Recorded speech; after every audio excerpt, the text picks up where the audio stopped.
আমি কিছু সময় পূৰ্বে আপনাক জানাইছিলো গুৱাহাটী মহানগরীর রহস্যজনক গুলিচালনার ঘটনা নারেঙ্গী তিনিআলির সমীপতে এই ঘটনা সংঘটিত হয়েছে। নুনমাটি আরক্ষীক লক্ষ্য করে গুলিচালনা করা হয়েছে। 6 মাইল দিশৰ পৰা এখন বলেৰো বাহনৰ পৰা চলোৱা হৈছিল গুলি আৰু AS12 AE 2086 নম্বৰৰ আছিল সেই বাহনখন। ঘটনাৰ সামান্যভাৱে আহত হৈছে SI আব্দুল মমিন।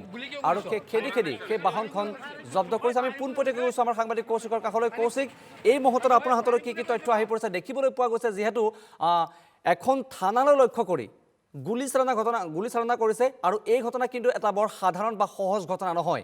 ইয়াৰ আঁৰত কি উদ্দেশ্য থকাৰ সম্ভাৱনা আছে? নিশ্চয়কৈ বিশ্ব বহু প্ৰশ্ন এতিয়া অৱতাৰণা হ'ব ৰাইজৰ মনত। বিশেষকৈ যিখন বাহন আছিল সেই বাহনখন মই প্ৰথমতে দেখুৱাব বিচাৰিছোঁ। এয়া হৈছে সেইখন বলেৰো বাহন, বগা ৰঙৰ। মই যিখন বাহনৰ কথা ইতিপূৰ্বে উল্লেখ কৰিছিলোঁ AS12 AE 2086, এই নম্বৰৰ বাহনখনেৰে এক প্ৰকাৰ আৰক্ষীক কেন্দ্ৰ কৰি পেলাই গুলিচালনাৰ ঘটনা সংঘটিত হৈছিলে। মই পৰিৱেশটো দেখুৱাই যাম। ভিডিঅ' জাৰ্নেলিষ্ট বিনয় আছে আৰু বিশেষকৈ আৰক্ষীয়ে আচলতে এই যিখন গ্লাছ দেখিবলৈ পাইছে, ইটাৰে এই গ্লাছখন ভাঙি দিছিলে আৰু তাৰ পিছতহে তেওঁলোকক ধৰিবলৈ সক্ষম হৈছিলে। যদিও বা এজনক আটক কৰে, কিন্তু এজন আচলতে পলাবলৈ সক্ষম হয় আৰক্ষীৰ চকুত ধূলি দি পেলাই। আৰু বৃহৎ পৰিমাণৰ গাঞ্জা, বৃহৎ পৰিমাণৰ ড্ৰাগছ ইতিমধ্যে জব্দ কৰিবলৈ সক্ষম হৈছে। ইয়াৰ পৰা পুনৰ স্পষ্ট হৈ পৰিছে যে গুৱাহাটীত এতিয়াও ড্ৰাগছৰ বেহা চলি আছে, গুৱাহাটীত এতিয়াও গাঞ্জাৰ বেহা সৰবৰাহ চলি আছে, তেনেধৰণৰ এটা কথা। এয়াই আমি পোনপটীয়াকৈ সেই এক্সক্লুচিভ ভিজুৱেলছসমূহ দেখুৱাই গৈছোঁ। আৰু নুনমাটি আৰক্ষী চকীৰ আচলতে আৰক্ষীক কেন্দ্ৰ কৰি পেলাই গুলিচালনা কৰিছিলে। আৰু যি গুলিচালনাত ইতিমধ্যে এগৰাকী SI কিছু পৰিমাণে আঘাতপ্ৰাপ্ত হৈছে। তেওঁক ইতিমধ্যে হয়তো ততাতৈয়াকৈ তেওঁক হস্পিটেলাইজ কৰা হৈছে বা মেডিকেললৈ লৈ যোৱা হৈছে। মই পৰিৱেশটো দেখুৱাই গৈছোঁ। আৰু যেতিয়াই গুলিৰ শব্দ হৈছিল, এক প্ৰকাৰ অঞ্চলটোত চাঞ্চল্য বিৰাজ কৰিছিল। অঞ্চলবাসীৰ বিভিন্ন প্ৰশ্নই অৱতাৰণা কৰিছিল, কি হৈছিল, কি হোৱা নাই, এনেধৰণৰ এক প্ৰকাৰ হোৱা দিয়া পৰিস্থিতিৰ সৃষ্টি হৈছিলে। মই যদি কোনো লোকে যদি প্ৰত্যক্ষ কৰিছিল বা যদি স্থানীয় লোকে কোনোবাই দেখিছিলে, মই তেওঁলোকৰ পৰা অকণমান জানিব চেষ্টা কৰিম বা পৰিৱেশটো এই মুহূৰ্তত দেখুৱাই গৈছোঁ। এয়া বিনয় দেখুৱাই গৈছে সেই বৃহৎ পৰিমাণৰ যিহেতু গাঞ্জা ইতিমধ্যে জব্দ কৰিবলৈ সক্ষম হৈছে, সেই ভিজুৱেলছসমূহ আমি দেখুৱাই গৈছোঁ আৰু কথা পাতিব চেষ্টা কৰিম। লগতে যদি স্থানীয় লোক আছিলে তেতিয়াহ'লে মই অকণমান কথা পাতিব চেষ্টা কৰিম। আপুনি এই স্থানৰে হয় নেকি? আপুনি আছিলে, গোটেই ঘটনাটো দেখিছিলে নেকি বা কি হৈছিলে, কেনে ধৰণে, কেতিয়া গম পালে? গোটেই ঘটনা মানে মই ফোন এটা পাইছিলোঁ যে নাৰেংগীত গুলিয়াগুলি হৈছে, অ'পেন ফায়াৰিং হৈছে। তাৰপিছত গম পালোঁ যে নাৰেংগীত ফায়াৰিংটো হৈ কিনে গাড়ীখন এটা ৰখাৰ পিছত এজন পলাই গ'ল। এইখিনিতে মই নুনমাটি আৰক্ষী চকীৰ সকলো বিষয়ববীয়াক মই ধন্যবাদ জনাইছোঁ। তেওঁলোকে ইমান সোনকালে কালপিতটোক কৰায়ত্ব কৰি কিনে আপোনালোকে কৈছে প্ৰায় 30 কেজিৰ ওপৰত হ'ব গাঞ্জা। তো সমাগত যিহেতু ৰঙালী বিহু, এই ৰঙালী বিহুৰ প্ৰাক্ষণত যদি এনেকৈ অ'পেন ফায়াৰিং হয়, গুলিয়াগুলি হয়, আমাৰ যিহেতু সকলোৱে গম পায় বিহু বুলি ক'লে অসমীয়াৰ আৱেগ, চাঞ্চল্য বিৰাজ কৰে। গতিকে আমাৰ অসমীয়া মানুহখিনি ভয় খাব যে এনেকৈ যদি অ'পেন ফায়াৰিং হয়। গতিকে মই সেইকাৰণে পুনৰবাৰ কৈছোঁ, এনেকুৱা ধৰণৰ যদি আচলতে মই পুনৰ সেই পৰিৱেশ দেখুৱাম। ইতিমধ্যে উল্লেখ কৰিছে কেইবা কেজিও গাঞ্জা ইতিমধ্যে জব্দ কৰিবলৈ সক্ষম হৈছে। আৰক্ষীয়ে জব্দ কৰিছে ঠিকেই, কিন্তু যে ক'ৰবাত এতিয়াও যে এনেধৰণৰ দুষ্ট চক্ৰই সেই বেহা যে চলাই গৈছে, সেই কথা এক প্ৰকাৰ স্পষ্ট হৈ পৰা পৰিলক্ষিত হৈছে। পৰিৱেশটো দেখুৱাই গৈছোঁ ভিডিঅ' জাৰ্নেলিষ্ট বিনয়ৰ কেমেৰাৰে। আৰু বিশেষকৈ যদি আমি উল্লেখ কৰোঁ তেতিয়াহ'লে 6 মাইলৰ পৰা এই যিখন বলেৰো বাহন আছিল AS12 AE 2086, এই বাহনখন 6 মাইল দিশৰ পৰা আহিছিলে, আৰক্ষীক কেন্দ্ৰ কৰি পেলাই গুলিয়াইছিলে আৰু তাৰপিছতে গোটেই ঘটনাটো গুলিয়াগুলি হয়। তাৰপিছত আৰক্ষী আচলতে এই যি এখন গ্লাছত ইটাৰে আচলতে গ্লাছখন ভাঙে আৰু তাৰপিছতে এজনক ধৃত যুৱক এজনক ধৰিবলৈ সক্ষম হয় আৰু আন এজন ইতিমধ্যে পলায়ন কৰে বুলিও আমি জানিবলৈ পাইছোঁ। পৰিৱেশটো এই মুহূৰ্তত দেখুৱাই গৈছোঁ পোনপটীয়া সম্প্ৰচাৰ যোগে। মই অকণমান যদি সম্ভৱ হয় বিষয়াসকলৰ সৈতেও কথা পাতিব চেষ্টা কৰিম, বা যিহেতু ইতিমধ্যে আৰক্ষী অৰ্ধসামৰিক বাহিনীৰ লোকসকলো আহি উপস্থিত হৈছে আৰু বৃহৎ পৰিমাণৰ গাঞ্জা ইতিমধ্যে তেওঁলোকে চিজ কৰিবলৈ সক্ষম হৈছে। কেনেধৰণে কি হৈছিলে বা কি মিছনটোৰ বিষয়ে অকণমান মই তেওঁলোকৰ সৈতেও কথা পাতিব চেষ্টা কৰিম যদিহে সম্ভৱ হয়। পৰিৱেশটো পোনপটীয়াকৈ দেখুৱাই গৈছোঁ। আৰু এই যি গুলিয়াগুলি ঘটনা সংঘটিত হৈছিলে, সেই গুলিয়াগুলি ঘটনাত কিন্তু এগৰাকী আৰক্ষী বিষয়া SI আব্দুল মমিন নামৰ সেই বিষয়াগৰাকী কিছু পৰিমাণে আচলতে আঘাতপ্ৰাপ্ত হয় বুলিও জানিব পৰা গৈছে। মই যদিহে আৰক্ষী বিষয়াসকলৰ সৈতে অকণমান কথা পাতিব পাৰোঁ তেতিয়াহ'লে মই চেষ্টা কৰিম। অকণমান মই জানিব চেষ্টা কৰিম আচলতে দাদা অকণমান মই জানিব বিচাৰিছোঁ এগৰাকীৰ আপোনালোকৰ তাত SIৰ কিছু আঘাতপ্ৰাপ্ত হৈছিল তেওঁক হস্পিটেললৈ নিয়া হৈছে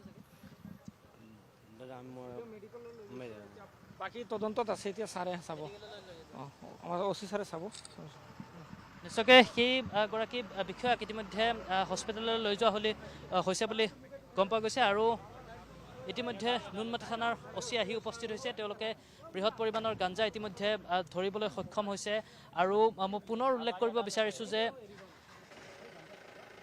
যিগৰাকী যুৱকক আটক কৰিছিলে প্ৰায় 28-30 বছৰীয়া এগৰাকী যুৱক সেই যুৱকজনৰ মই যদি নামটো ল'বলৈ যাওঁ বসুমতাৰী উপাধিৰ সেই যুৱকজনৰ পৰাই সেই বৃহৎ পৰিমাণৰ গাঞ্জাখিনি ইতিমধ্যে ধৰিছিলে আৰু এইখনেই হৈছে বলেৰো বাহন যদিহে ভিডিঅ' জাৰ্নেলিষ্ট বিনয়ে দেখুৱাই এয়া নম্বৰ প্লেট AS12AE2086 এই বাহনখনৰ পৰাই সেই বৃহৎ পৰিমাণৰ গাঞ্জাখিনি ইতিমধ্যে জব্দ কৰিবলৈ সক্ষম হৈছে আৰু ধৃত যি গাঞ্জা সৰবৰাহকাৰী এগৰাকীক আৰক্ষীয়ে ইতিমধ্যে আটক কৰিছে তাৰ নাম হৈছে ৰৌতাৰ ছবিন বসুমতাৰী বুলি জানিব পৰা গৈছে পোনপটীয়া সম্প্ৰচাৰযোগে দেখুৱাই গৈছোঁ সমগ্ৰ ঘটনাটো বা সমগ্ৰ এই মুহূৰ্তত এই স্থানৰ পৰা দৃশ্যাৱলী আৰু গুৱাহাটীৰ নাৰেংগীৰ সমীপৰ ঠিক মদঘৰীয়া কাৰ্বন গেটৰ সমীপতে এই ঘটনা সংঘটিত হৈছে আৰু সেই গুলীয়াগুলী ঘটনাক লৈ পেলাই এক প্ৰকাৰ গোটেই অঞ্চলটোতে চাঞ্চল্য বিৰাজ কৰিছে কাৰণ এনেধৰণৰ গুলীয়াগুলী কি হৈছে কাৰণ ইতিমধ্যে এগৰাকী লোকে মতামতত উল্লেখ কৰিছে যে সমাগত ৰঙালী বিহু হয়তো এই সময়ছোৱাত এনেধৰণৰ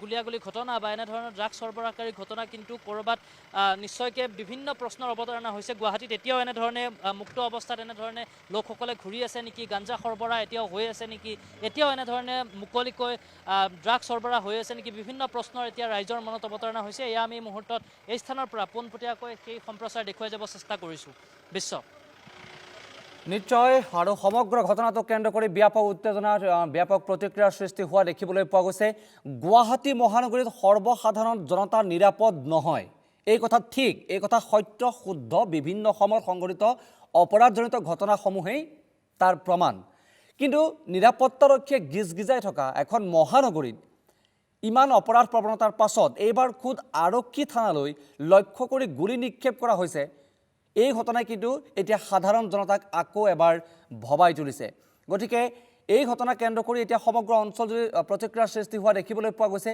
সমগ্ৰ বিষয়টোত এতিয়া ড্ৰাগছৰ গোন্ধ পোৱা গৈছে ড্ৰাগছ কাণ্ডৰ সৈতে এই সমগ্ৰ ঘটনাৰ লিংক আছে বুলি ইতিমধ্যে সন্দেহ ঘনীভূত হৈ পৰিছে আৰু আৰক্ষীয়ে ইতিমধ্যে তদন্ত আৰম্ভ কৰা পৰিলক্ষিত হৈছে এই বিষয়টোৰ সন্দৰ্ভত কোনো প্ৰত্যক্ষদৰ্শী আছিল নেকি কোনোবা যদি প্ৰত্যক্ষদৰ্শী আছিল বা কাৰোবাৰ ভাষ্য ল'ব পৰা সুবিধা হ'ব পাৰে নেকি এই মুহূৰ্তত কৌশিক যদিহে সম্ভৱ হয়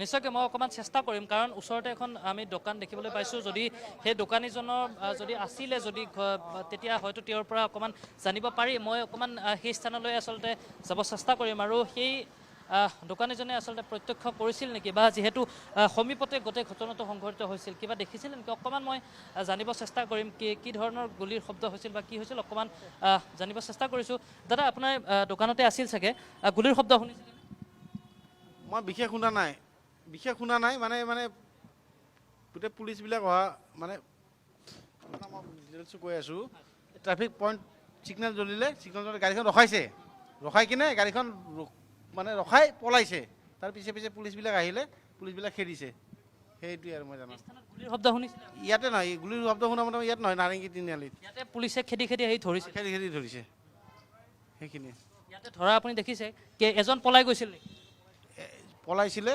এজনে দুজনে পলাইছিলে নাজানো মুঠতে ধৰিছে আৰু ইহঁতে খেদি এজন বৃহৎ পৰিমাণৰ গাঞ্জা ধৰিছে মইতো দেখা নাই মই ইয়াৰ পৰা শুনিছোঁ কিন্তু এবাৰ 40 কিলো নিশ্চয়কৈ এয়া আমি প্ৰত্যক্ষদৰ্শীৰ ইতিমধ্যে ভাষ্য ল'লোঁ বা তেওঁলোকৰ আচলতে যি স্থানত গুলীয়াগুলীৰ ঘটনা সংঘটিত হৈছিল মই ইতিমধ্যে কৈছোঁৱে যে নাৰেংগীত ঘটনা সংঘটিত হৈছিলে আৰু এই স্থানত আহি পেলাই আৰক্ষীয়ে খেদি আহি পেলাই আচলতে ধৰিবলৈ সক্ষম হৈছিলে ইতিমধ্যে সেই গাঞ্জাৰ লগতে সেই বাহনখন ইতিমধ্যে আৰক্ষীয়ে জব্দ কৰি লৈ গৈছে নুনমাটি থানালৈ লৈ গৈছে আৰু যিগৰাকী আৰক্ষী বিষয়া আঘাতপ্ৰাপ্ত হৈছিল তেওঁক এই মুহূৰ্তত হস্পিটেললৈ লৈ যোৱা হৈছে হস্পিটেললৈ প্ৰেৰণ কৰা হোৱা বুলি জানিব পৰা গৈছে বিশ্ব